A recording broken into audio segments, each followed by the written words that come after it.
Have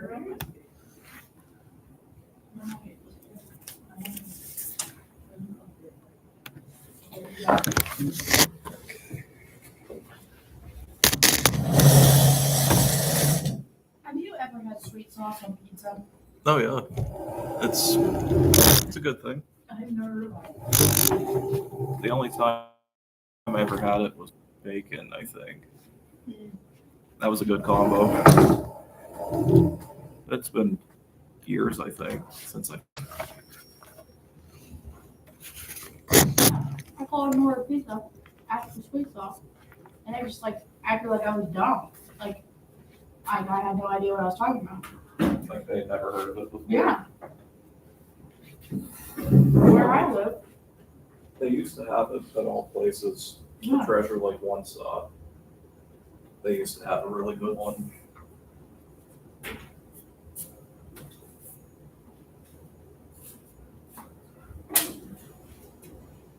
What is going on with this?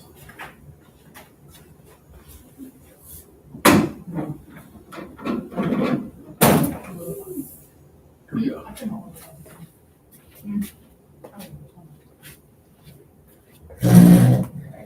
Okay, we are going to start chapter 4 tonight. I know I gave you slides before, but they actually just updated a lot of these. Right.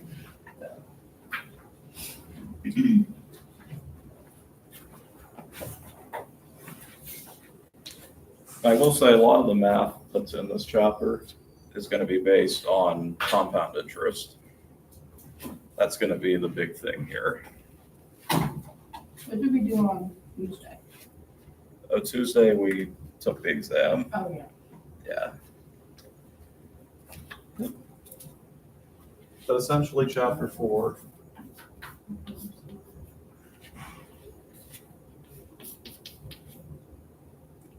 I think financial literacy, which basically comes down to managing money.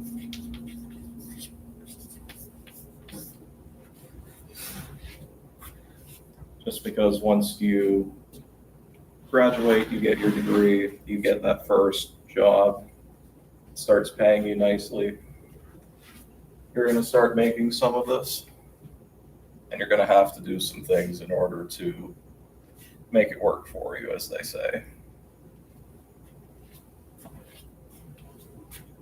But some big things here, budgeting is something that always comes up.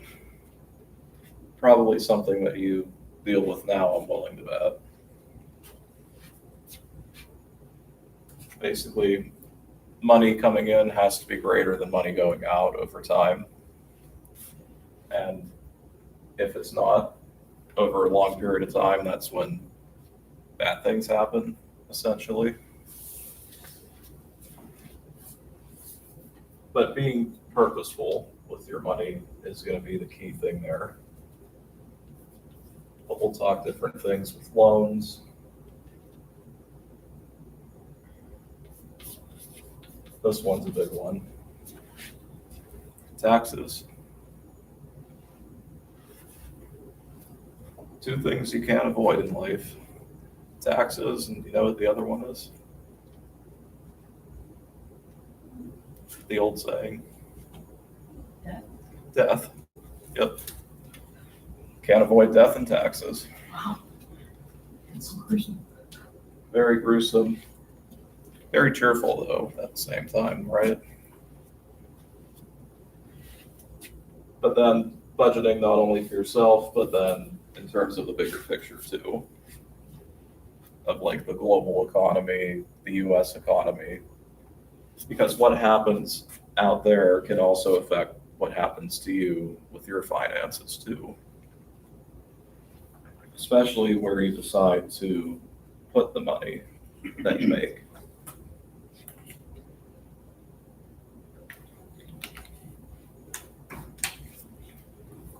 So any questions there?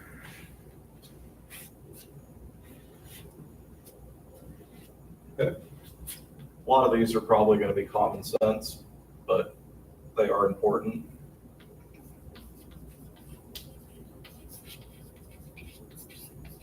Always know your bank balance.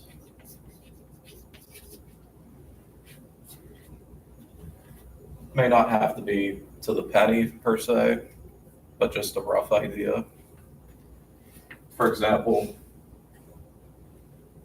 it's better to know that you have a couple $100 in your checking account versus, let's say, $5. What? There's nothing wrong with having $5 in the checking account. No, there's nothing wrong with it. Just as long as you don't spend more than 5, right? Right. Yeah. But that's the point there with that. Regardless of what the balance number is, just make sure that you don't spend more than what you actually have in there. Because what happens if you overdraft? You fee. You get a fee. I can It's the one bad thing about banks.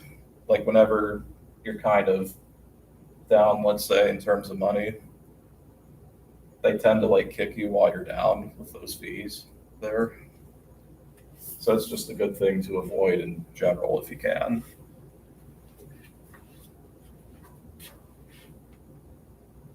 But a lot of things that cause that to happen really, on here on the slides, they say impulse buying, which I know I'm guilty of that myself. But a lot of other things that you can't control too. You know what one of the biggest reasons that people go into debt nowadays is?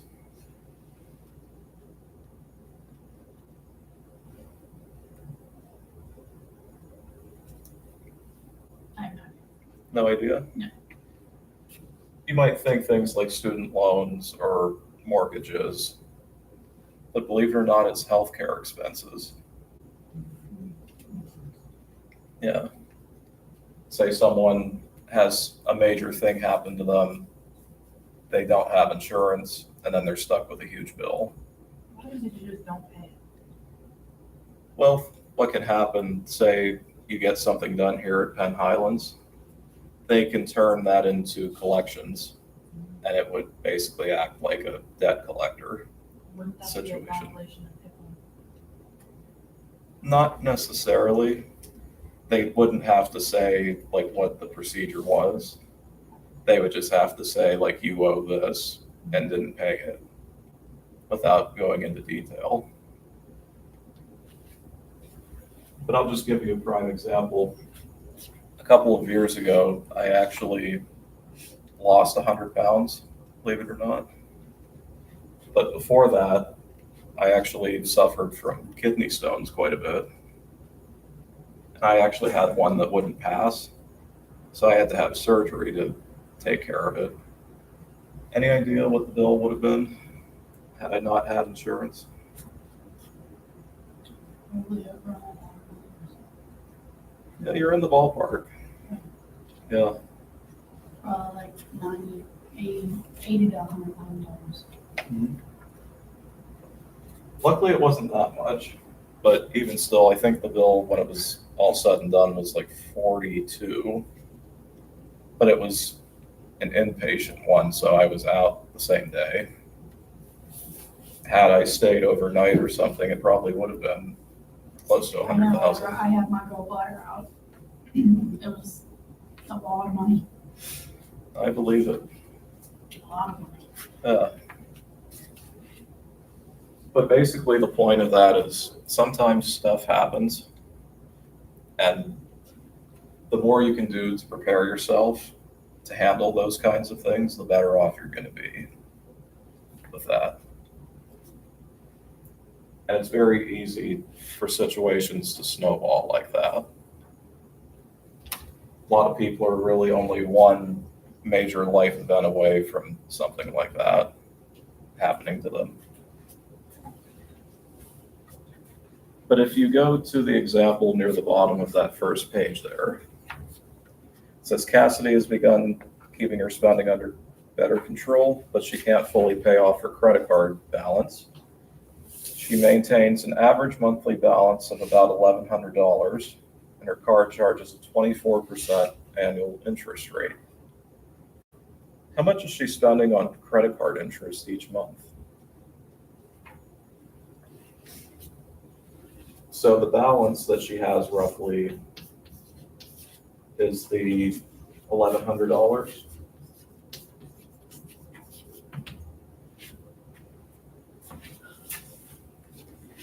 At what interest rate? 24.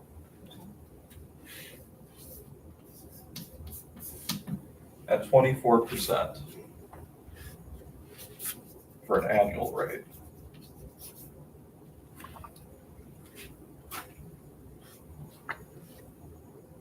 So what happens here, if this 24% is for the entire year, we could multiply this number by 0.24 to figure out what the interest would be. This 0.24 would be 24%. If anyone has a calculator of some kind on them, 1,100 times 0.24.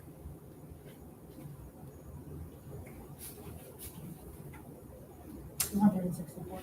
264.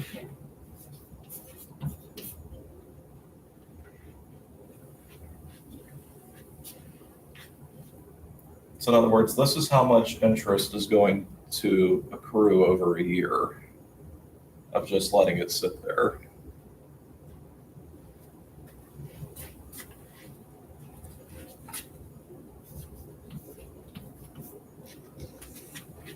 How many months are there in a year? 12. If you divide that by 12, 22. 22.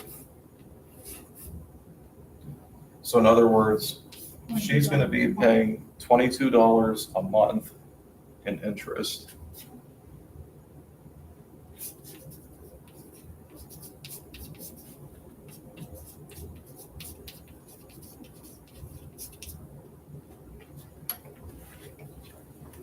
Or in other words, think of it as $22 that you're just handing over to whoever you borrowed it from and say, here you go.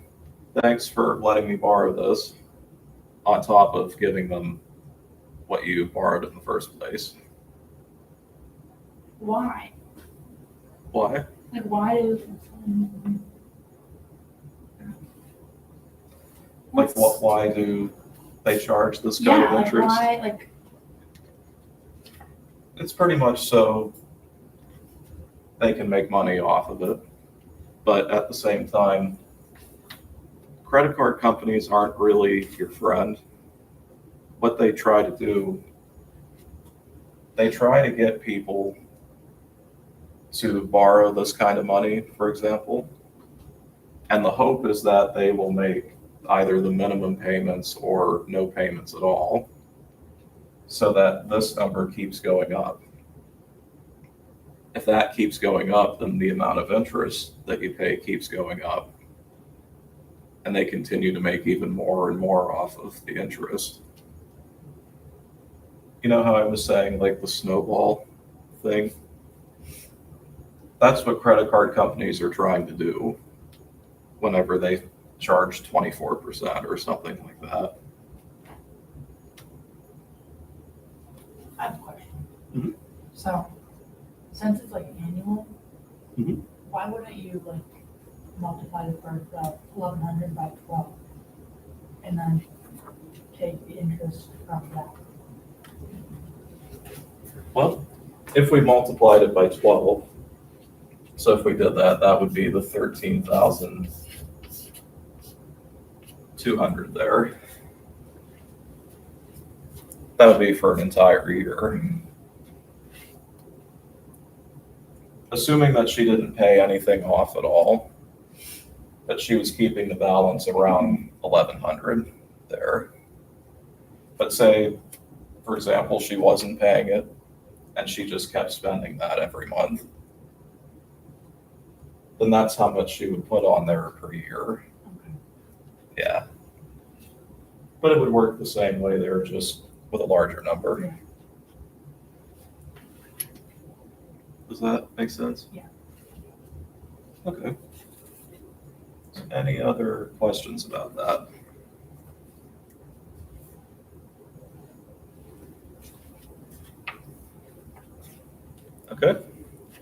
4 steps to creating a budget. You have to determine your average income, so how much you're making per month at wherever you're working.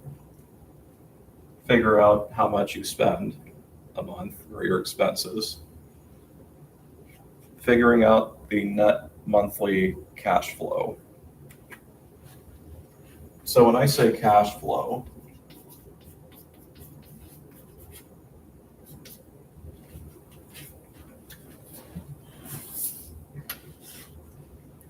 think of it as the change of how much cash you have from the start of the month to the end of the month.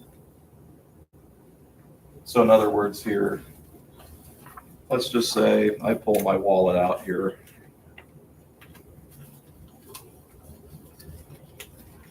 Actually doing pretty good today. So say I've got $100 in my hand here.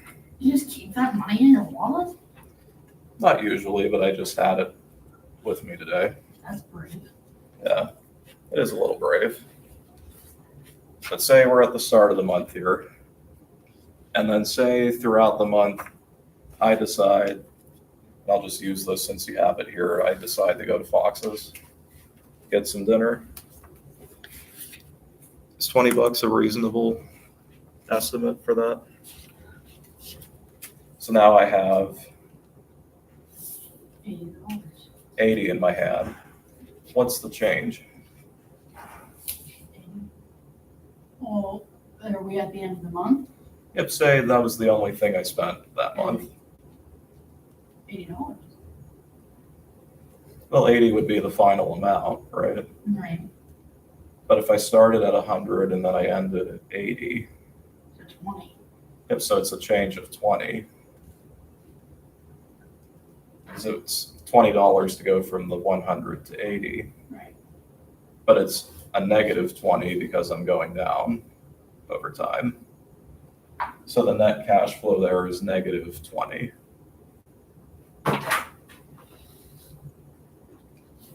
Can you really explain that? Yep.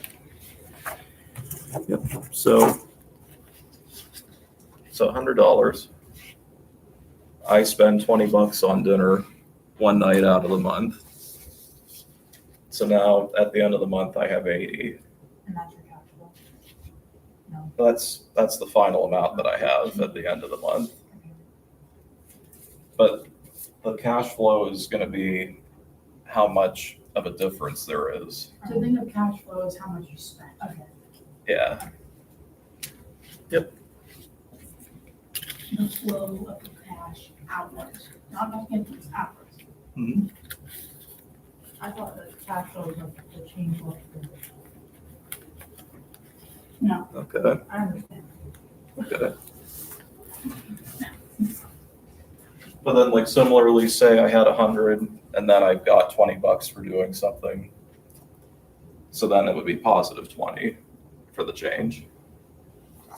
So I started at 100 and then ended at 120. So that's a positive cash flow. But wouldn't you just be back to normal? Because you were negative 20 first? And then if you add 20, If I was starting at that same place, then I would be back to 0. Oh. But I just started it back at 100 for that. oh, okay. Yeah. That's a good point. If I was at minus 20 and then I got 20, now I'm back to 0 for the cash flow. But the reason that that's important is that that's going to tell you how much longer you can go with your current cash before you have to start worrying about things like overdrafting and that sort of thing.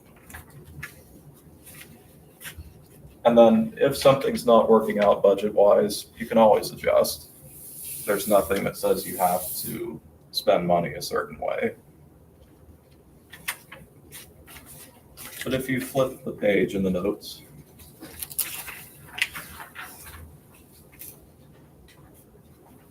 Is this the only chapter that was changed, or are they all changed? I think there was another one, Okay. but Because I just was gonna get rid of the one that I have, this chapter, I didn't want to get rid of anymore. Yeah, that'll work. Yeah, but as we get to them, I'll double check them and I'll let you know. Okay. But there is an example for net cash flow. So Brianna is creating a budget. Expenses that she pays monthly are $700 for rent, $120 for gas, $140 for health insurance, $75 for auto insurance, $25 for renter's insurance, $110 for cell phone, $100 for utilities, and $300 for groceries, $250 for entertainment, and spends $12,000 on college expenses, $1,000 on gifts, $1,500 for vacations, $800 on clothes, $600 in gifts to charity.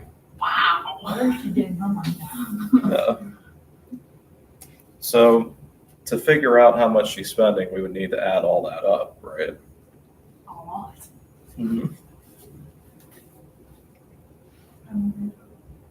So we can add up all those numbers.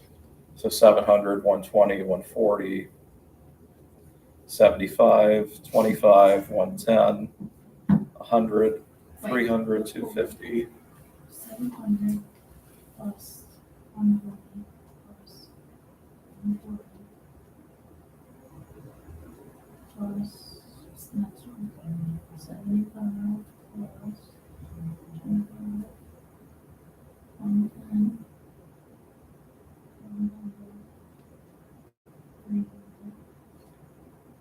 So once you get to the 250 there, 250. Oh, just to 250? yeah, Okay.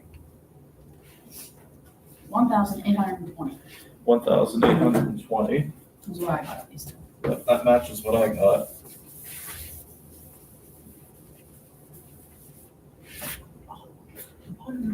So the idea here, each month spends 1,820 so far. But then over the year, it says she spends 12,000 for college expenses, 1,000 on gifts, 1,500 for vacations, 800 on clothes, 600 in gifts to charity. Never fails. It never fails with this freaking class. But those expenses are for the entire year, right?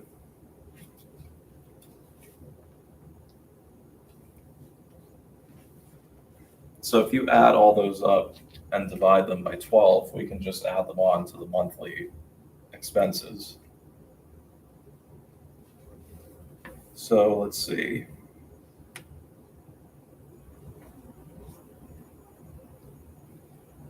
Looks like 14,900 if you add all those up.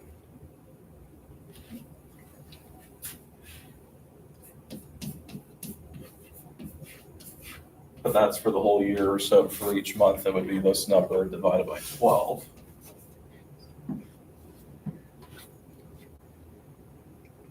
If someone could do 14,900 divided by 12,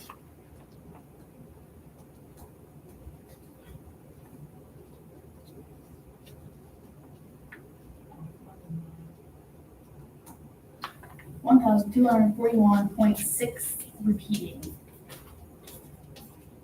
okay? And then say we add the 1,820 to that. What? So if we add that 1,820 from before, Oh, plus what's that, 3,000? 3,061. Then that's 66. Okay. 66667. Yep. But she's spending a little over $3,000 a month for her style of living. Her income consists of a monthly after-tax check of about $1,600 and a $3,000 scholarship that she receives at the beginning of the school year. So in other words, every month she's getting $1,600.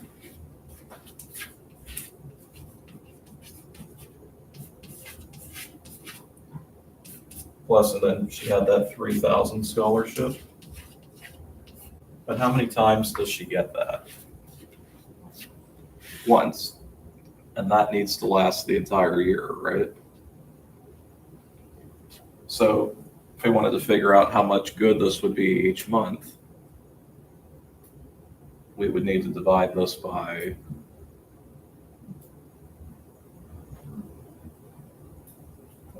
12.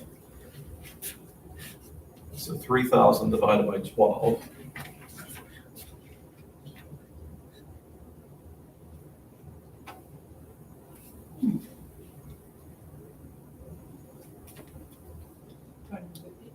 $250. Add up the 1,600 and the 250.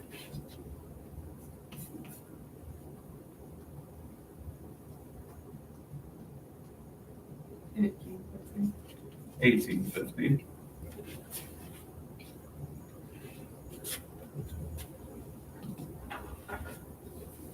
So in other words, money out is 3,061. Money in is 1,850. So not enough. So not enough. So her net cash flow here is going to be this 1,850 minus the third 3,061.66.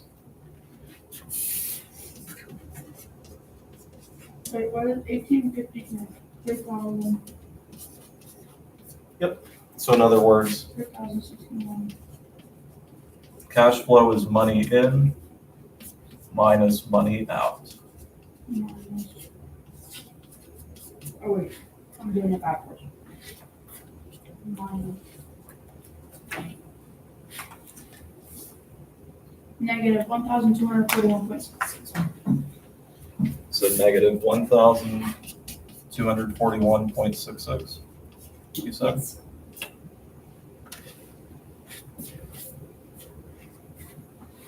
Yes. So what that means here, from 1 month to the next, she is losing $1,241 from the start of the month to the end of the But if month. she doesn't have that money, how is she paying for it? Good question. She might have a bunch saved up in this example, and we're not entirely sure, to be honest. But if she doesn't have it, she would have to either cut this down somehow or make this go up in order to balance it out. But those are really the two options that you have in order to fix that kind of an issue there.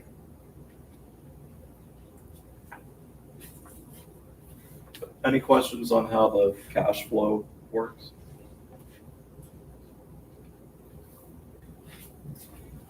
Okay. Moving on to the next topic here.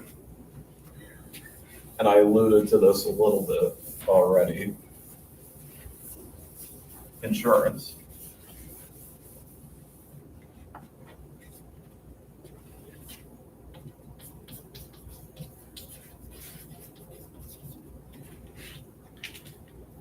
So with insurance, there's a couple of terms on that next slide there in the notes.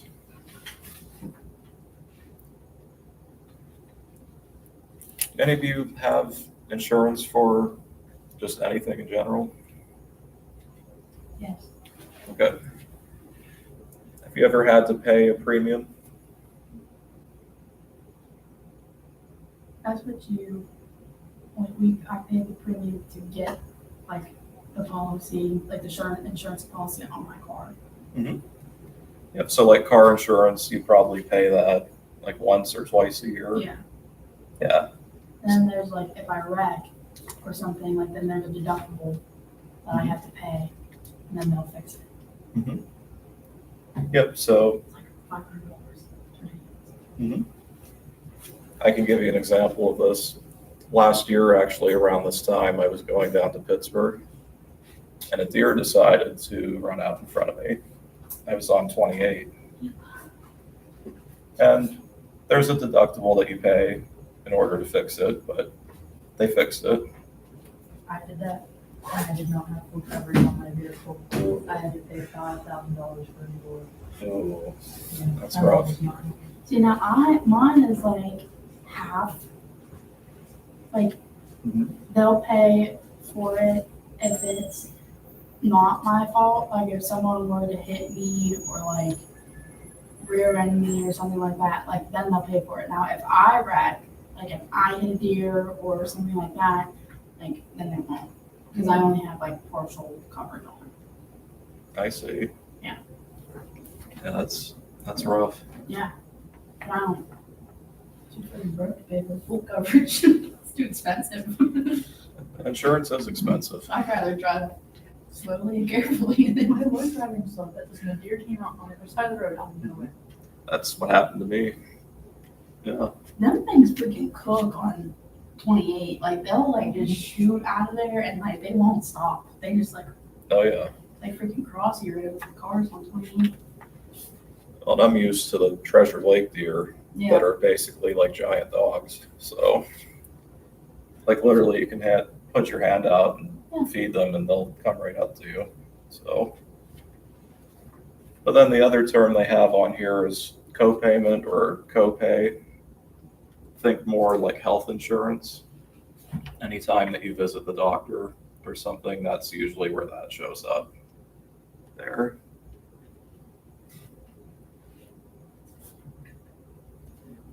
But with that, there is an example here, right next to it.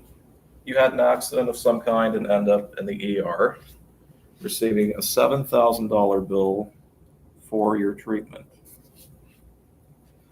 Fortunately, you have health insurance, but your policy has a $1,000 annual deductible, $250 copayment, and only pays 80% of the remaining balance. So how much would you have to pay for this is the question. So if it's 7,000, You have to give the insurance company $1,000 to pay that, no. Yep, so $7,000 bill, Deductible, yes. And then. $1,000 deductible, And then you have a $250 copayment. yep, $250 copay for And then- using the ER. They will only pay 80% of the 7,000. Yep, of the remaining balance. Is that for all of it, or just for $7,000? So these would be included in your 7,000. Okay. So what would you have left over after that? 80, no. Yeah, 8,250, right? Oh wait, no, you're taking that away. Yeah, So you're at what, 5,800, no, 5,000. 700.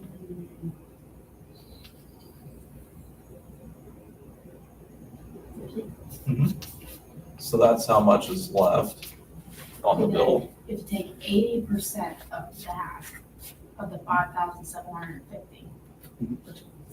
Yeah, and one way to think about this too, if they're gonna pay 80% of this, that means you would have to pay what percent? 20%, so if you just took 20% of that, that would give you, Yeah, 1,600.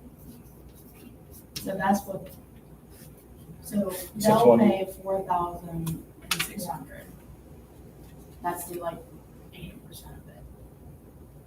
So, so 1,500. 1,150. 1,150 is what we, is what you would have to pay.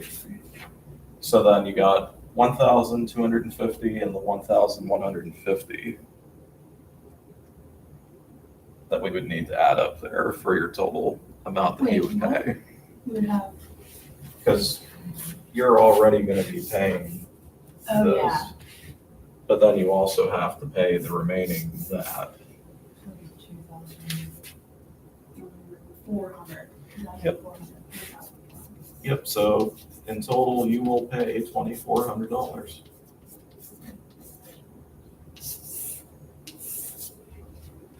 That's absurd. It is absurd. But depending on the type of health insurance you have, some of them are set up that way. I honestly how much our copay is. 'Cause it's like, I remember doing the ER, like each ER visit was like $150 to $200 copay, which is like each time. It's crazy. But she said like hers are like, I really don't know. hers are like, what do you say, 20? I pay $20 no matter what my copay is, and I think it's maybe a little more for ER visits. But then But like, not- if like I would just go to the doctors and like it's a $15 copay at the doctors. Then if like I were to go to like children's or even here, like I went here and it was a $50 copay. And then if you go to the ER, it's like $150 to $200 copay. Like, why does it vary? You know, that's a good question. I'm actually not sure. But I think it's probably just the more specialized it is, the more it'll be, kind of thing. That'd be my guess. Okay, so are we good there? Okay. So now we're going to get into the idea of interest.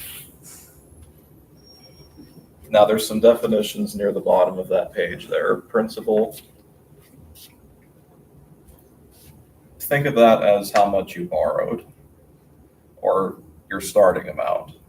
Principal is going to be starting amount. Simple interest is just paid on the original amount. Compound interest is paid on everything, essentially. So in other words, going back to that credit card example with the 24%, compound interest would be something like 24%. We figured it was like $200 and some dollars. You add that on to the original amount if nothing was paid on it. And then you do that calculation again. And you might get, say, $300 the next time. That gets added on, and then you keep doing interest on the new amount. So that's what compound interest is. But the reason that a lot of corporations like using it is they can get more money out of it.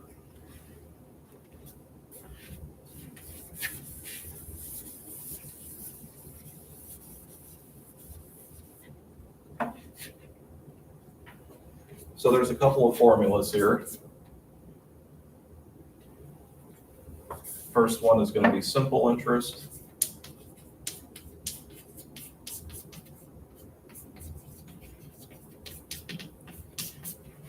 I equals P times R times T. So I is interest, P is principal,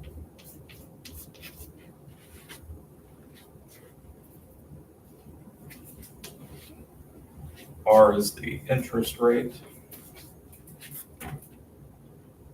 and then T would be time.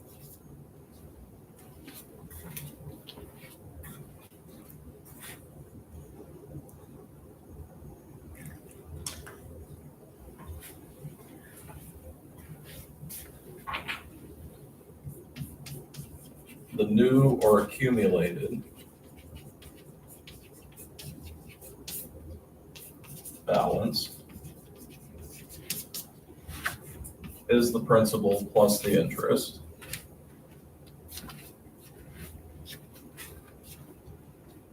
So in other words, like that calculation we did earlier, take that number, add it to the original amount. That's going to give you your new balance after interest applies. Any questions about that? Okay, if you flip the page then.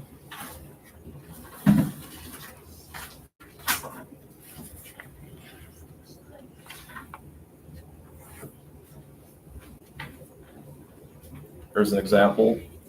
Bank savings accounts almost always pay compound interest.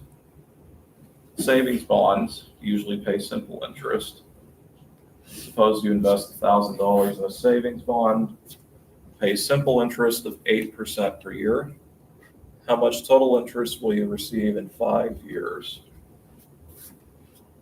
So in other words, your starting principal there is 1,000. The interest rate on it was what percent? 80. 8%. So as a decimal, 8% would be what number?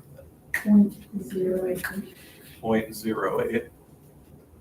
Thank you for not saying 0.8. I appreciate that. And then time would be 5 years. And that'll give you the interest.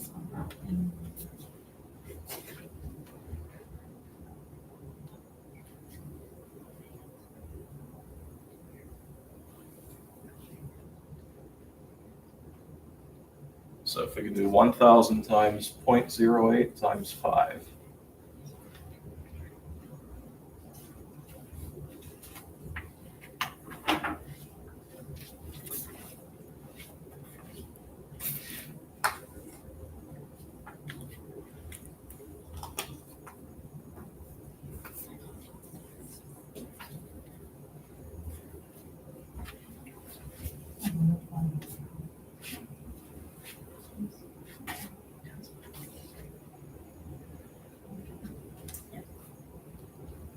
$400? 400. So you're going to get $400 in interest from that. So that's how much you have to pay in interest. Well, in this case, since it's a savings bond, that's how much more money they would pay you. Oh, they would pay you. Yeah. Yep. So in other words, you put $1,000 in, you let it sit there for 5 years. 5 years later, they're going to give you back the $1,000 plus another 400 Is that for a normal savings account? for a savings bond. Do you ever get savings bonds? I have a Growing saving account, but I I have a don't. CD account. CD account? Is that what that is? It's similar to that. A savings bond, this might show my age a little bit, but when you were younger, did you ever get like slips of paper at Christmas time that were savings bonds? No. No? Okay. Basically, it's a slip of paper, at least it used to be. And basically, you would loan the money that you have to the government that would issue these. And the government would say, all right, in exchange for me getting this money from you, so in this case, this $1,000, if you let me have this for, let's say, 5 years, I promise to pay you back what you gave me plus 8% interest a year when you cash it out in 5 years. But the only caveat with it is that you can't touch the money for 5 years until you are ready to take it out. So it's similar to like a CD account there. The only difference is that a bond is directly to the government, essentially. A CD account could be just your like local bank.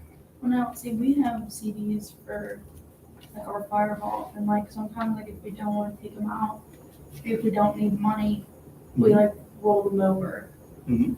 and like then they get more. Oh yeah. Like we have a ton. But a CD, is that simple interest or compound interest? That'd be simple interest, right? So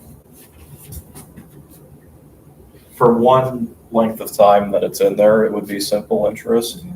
Then whenever you roll it over, that's compound. Exactly. Yeah. Yep. The only way it becomes compound though is if you keep the interest that you got. If you take that interest out, then it goes right back to simple interest.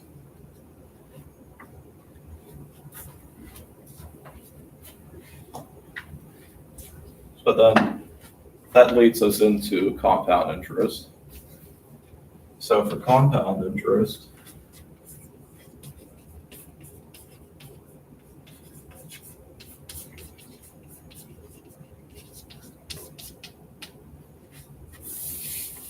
They give you some formulas here. But I'll be honest, it really can be summarized by one general formula. And the general formula is this.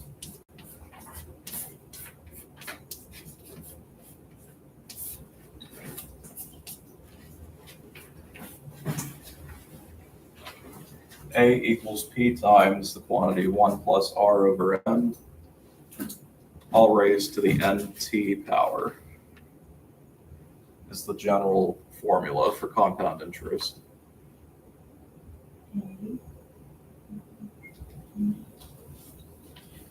Is that LT? 1T? Oh, yep, 1 plus. 1T.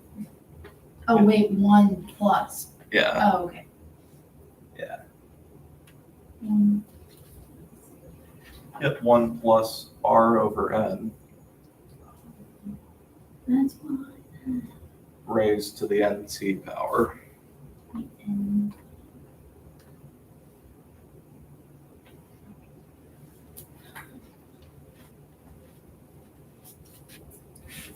But basically think A is the new balance, P is the old balance,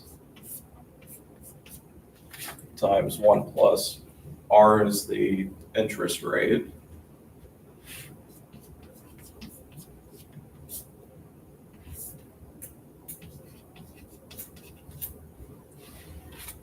And N is going to be the number of times it compounds. equals 4 times Yep, then 1 plus 1 plus the rate. Yep. What's N? N is going to be the number of times it compounds. So in other words, if it was yearly, it would compound once in a year. Okay. If it was, say, monthly, Compound 12 times in a year. if it was, say, daily, it would be 365 times in a year. But you're probably going to see some type of word there that will indicate that. And then T, something you should know about T here. So T is time, but it's always going to be in terms of years.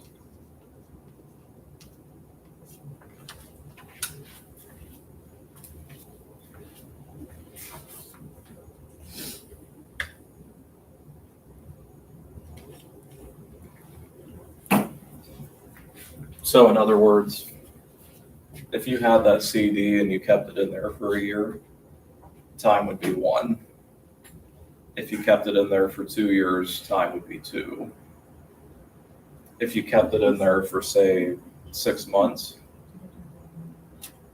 instead of a year, time would only be half of a year, or 0.5. And that's how that works there.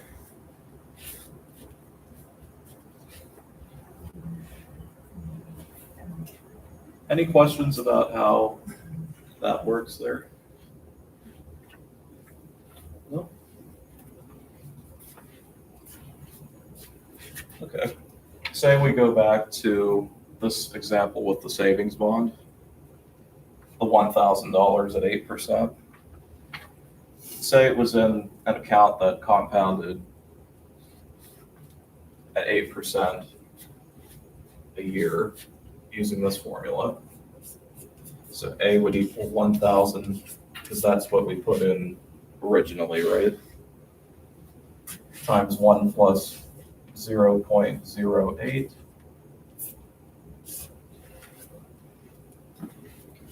And if it's compounded annually, the number of compounds would be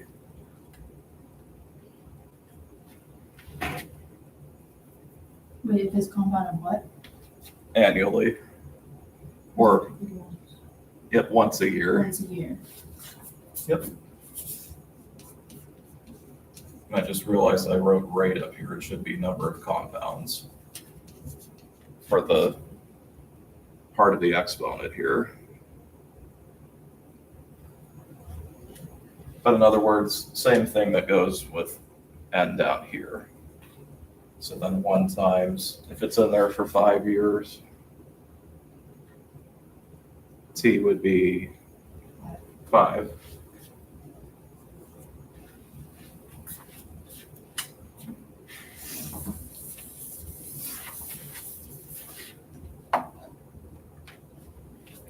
So then from here, 1,000 times 0.08 over 1 is just going to be 0.08. Add that to the 1. I think it should be that.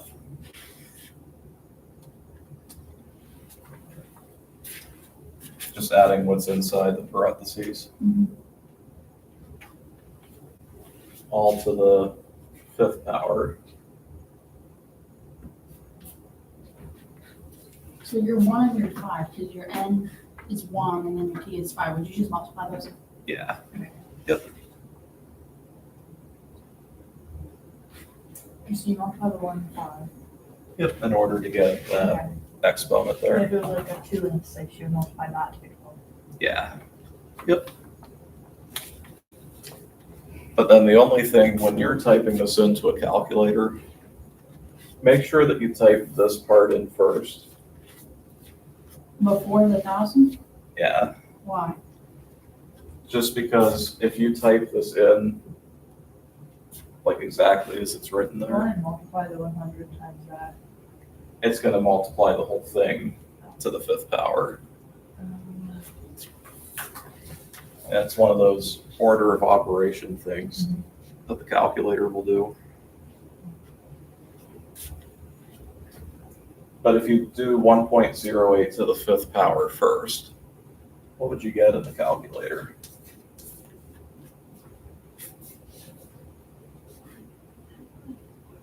I don't know. What is the 5th power? Oh, so to do that,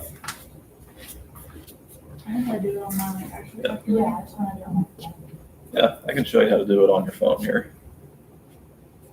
You have iPhones, right? Okay. Depending on your calculator here, you're probably going to have to switch it to scientific to do that. Actually, this might be good for at home too. To type this in the calculator, so do the 1.08. In the parentheses? You wouldn't even need parentheses, but you could if you wanted to. So type in 1.08. And then where it's going to be on here, the second row, 4th button where it says X to the Y, hit that button there. And then you just put times 1,000. And then after that, you can just type in number 5 to get the exponent equals, looks like 1.4693. Then times 1,000. Yeah.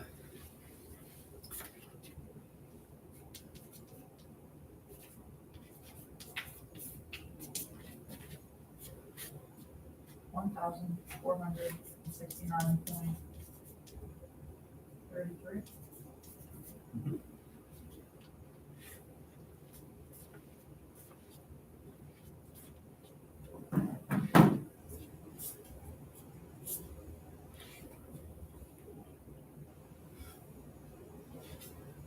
So in other words there, what was the better deal? That one, the compound. Compound interest, because with simple interest, we only got $400 more out of the 1,000 we put in, so that would have given you 1,400. So you actually made $69.33 more that way.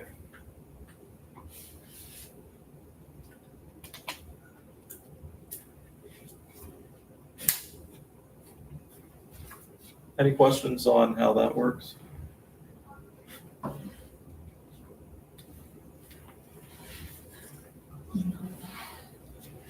Okay, what do you think? Should we do another example with this one, or do you feel good with that? No, I think I'm good, yeah. Think you're good? Okay. That'll lead us to the next thing right at the bottom of that page. It's another form of compound interest.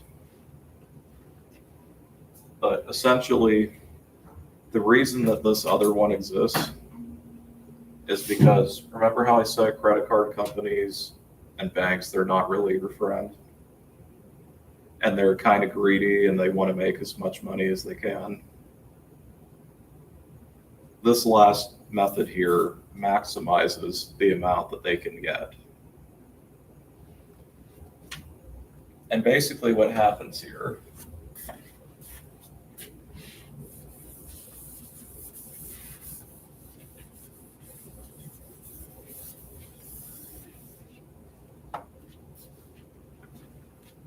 you know how I said N is based on how many times it compounds in a year? And we got to say 365 days for 365. What if I said 10 times a day? 3,650. 3,650.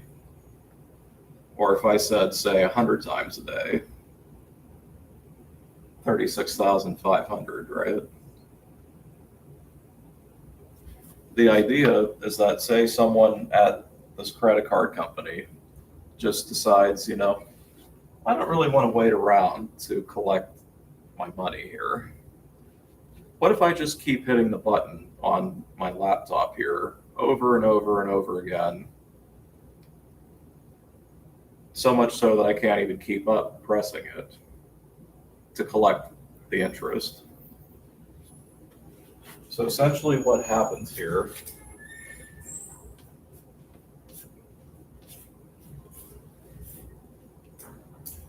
this inside value here in the parentheses, the limit of this as n goes to infinity, or in other words, you start plugging in super huge numbers into this, this inside function here is going to approach a number that we call e in mathematics. Ever hear of that number before? I got that in my. That's a letter. It is a letter, I'll give you that. Doesn't it mean like a billion or something? Something like that. Trillion? I think you're thinking like the capital one, right? I didn't know there was a difference. Because like I'll tell you where it shows up here. Have you ever used the calculator and got like a super huge number for something? No, usually I get error. Usually you get error. Yeah. Okay. I got E before and it came with a trillion whenever I put it in ChatGPT. Okay. So really what that means here, if you got a number, say like this, for example, in the calculator, basically this is saying 4 times 10 to the 10th power. So why can't you just put that? What's the E for? The calculator isn't able to display answers like that. So it uses that capital E as like a placeholder for the 10. So then what's the lowercase e mean? So the lowercase e actually means exponential function. And it's a number that's going to be kind of like pi. Or it's just continuous? Yeah. So it's irrational, continuous, it never ends. And it's equal to about this number.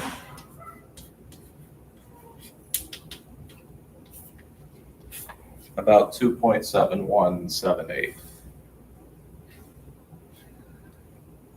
Because you know how pi is like 3.14 and it keeps going? E works in similar ways there, it's just a different number for that. And that's what we'll get if we put like a big number in? Yep. Okay. But basically, as n goes to infinity there, that's the biggest number that we can plug in to this. And where this number comes from, it actually comes from calculus. That's where it arises from there. So I just gave you a little bit of a deeper explanation there, where that came from.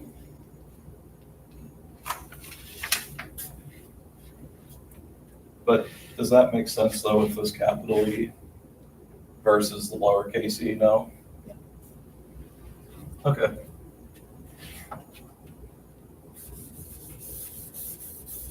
So I'll show you how that works. Basically, E here means that you're dealing with continuous compounding interest.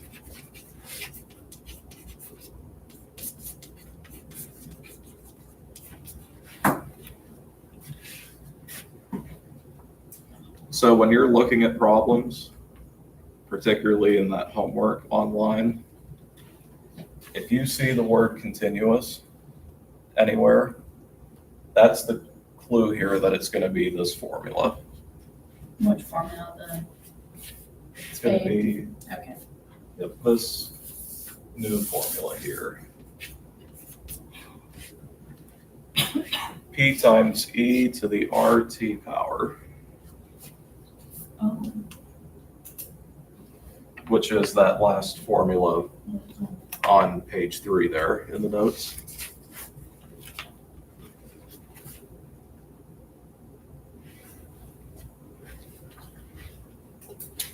But basically the inside expression here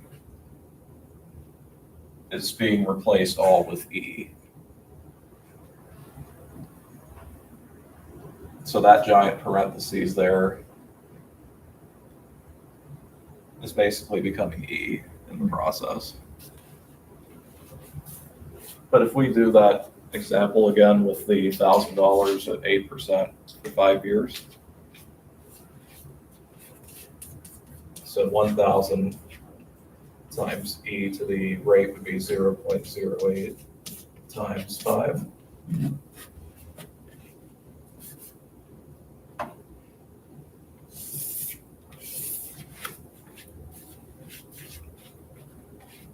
.08 times 5 would be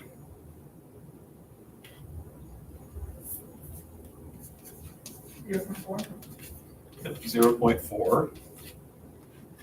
Times E. Well, that's going to be the exponent with the E there. So in the calculator, if you have the scientific one again, E should be, if you hold it sideways, 2 over from the number 1. You should see a lowercase e. Above pi. Yeah. Okay. And then to get the exponent, it's going to be that button that is the second row, fourth one. You want like this? Yeah. So in other words, I'll try to get this here so you can see it at home.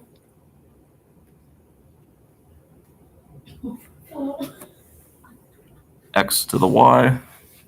I tried to do it. I got Overflow. overflow. Overflow, that usually means the number is too big. Okay. But let's see what you think. I had to put 100 or 1,000 in Okay. Okay. Yeah, because the exponent we're going to want here is the 0.40. there. Oh, So 0.40 in there equals, and then times the 1,000, right? 1,491. 82 or 83. Yeah. So in other words, 1,491.83.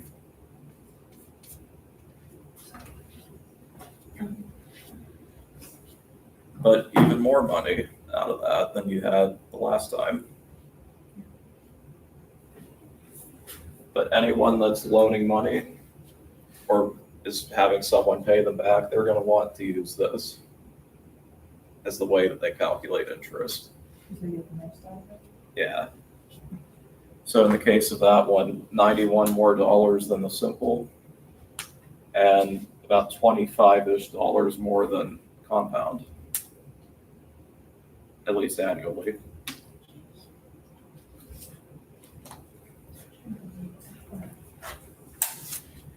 Right. Any questions on any of those methods of compound interest?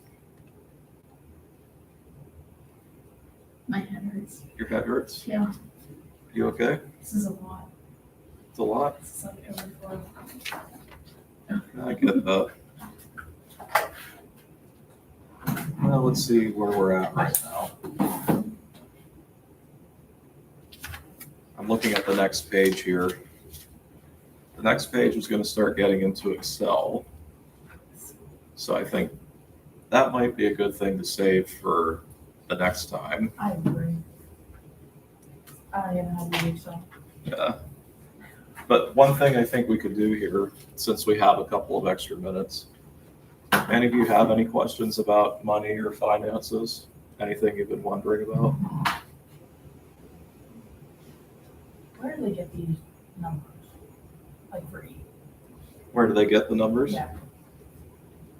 Well, for E, that was the result of plugging in bigger and bigger numbers into this thing here. E, like that set numbers, like how do they get that? How'd they How get did they, this, Yeah. how did they figure out that E was 2.7178? Oh. I can show you.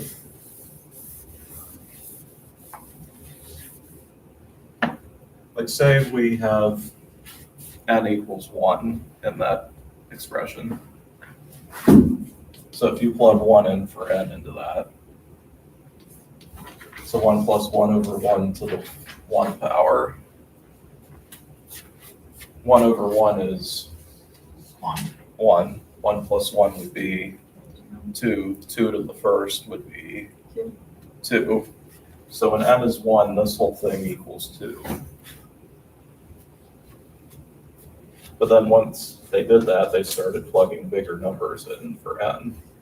So 1 plus 1 over 2 to the second.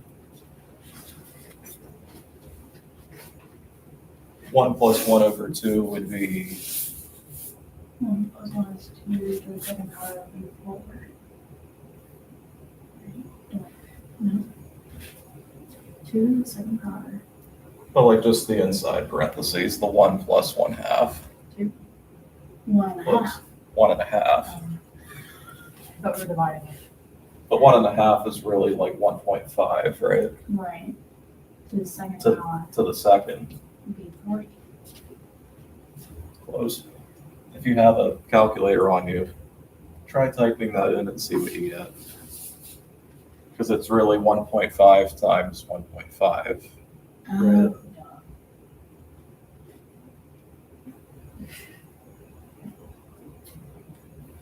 what do I time that from? 2.25. 2.25. Bigger than the last one there. But then the idea is that they just kept increasing the value of n over time. So like, let's just do another one here. Say n is 10.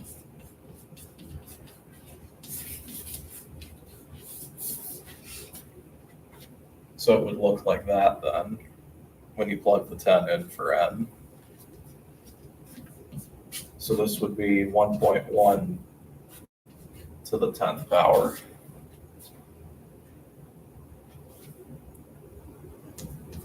What would you get that time? 59. 2.59? Yeah. Okay. Say we do like 100 for n there. It'll be something around like 2.7 probably. But the idea is that the bigger numbers that we plug in there, the closer we're going to get to those. Basically, mathematicians just worked through it all and decided that that's as far as you can go with that number when n gets really big. But that's where E came from. And the reason they call it E, it's based on an exponent in that function there. And the guy who discovered it, his last name also started with E. So he kind of got bragging rights and just called it after himself, kind of thing.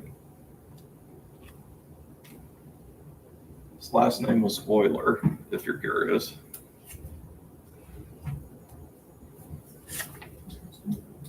Yeah. Any questions about that? Okay. Anything else you're wondering about?